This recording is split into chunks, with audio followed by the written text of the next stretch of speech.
केंद्रीय गृहमंत्री अमित शहा यांचा पुणे दौरा असणार आहे। अमित शहा यांच्या हस्ते आज पुण्यामध्ये बाजीराव पेशवे यांच्या स्मारकाचं लोकार्पण केलं जाईल। या कार्यक्रमाला मुख्यमंत्री फडणवीस यांच्यासह दोनही उपमुख्यमंत्री सुद्धा असणार आहेत। काल मुख्यमंत्री फडणवीस यांनी अमित शहांची भेट घेतलेली होती।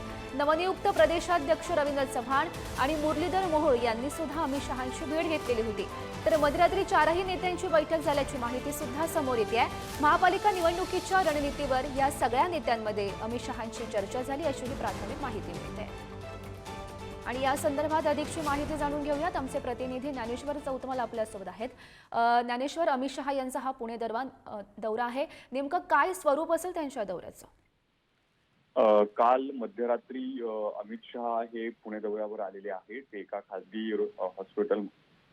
हॉटेलमध्ये मुक्कामाला होते। या हॉटेलमध्ये काल रात्री मुख्यमंत्री देवेंद्र फडणवीस, त्यासोबतच भाजपचे नवनिर्वाचित जे प्रदेशाध्यक्ष आहेत रवींद्र चव्हाण, त्यासोबत केंद्रीय राज्यमंत्री मुरलीधर मोहोळ यांची या हॉटेलमध्ये बैठक देखील पार पडल्याची माहिती मिळते आहे।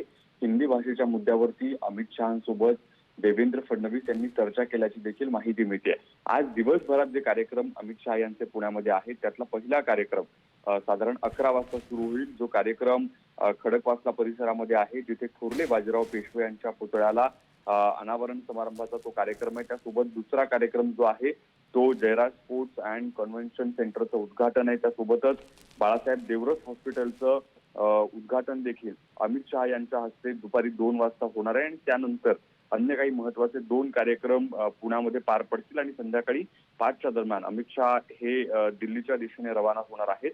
आज दिवसभर त्यांच्यासोबत या दौऱ्यात मुख्यमंत्री देवेंद्र फडणवीस, दोन्ही उपमुख्यमंत्री आणि भाजपचे स्थानिक सगळे नेते, त्यासोबतच केंद्रीय राज्यमंत्री मुरलीधर मोहोळ यांची उपस्थिती असणार आहे। आजचा जो महत्वपूर्ण दौरा आहे यातला सगळ्यात महत्वाचा जो कार्यक्रम आहे तो म्हणजे थोरले बाजीराव पेशवे यांच्या पुतळ्याच्या अनावरण समारंभाचा। नक्कीच ज्ञानेश्वर, त्यांच्या दौऱ्याकडे असंच लक्ष ठेवून राहा। तुर्तास धन्यवाद दिलेल्या सविस्तर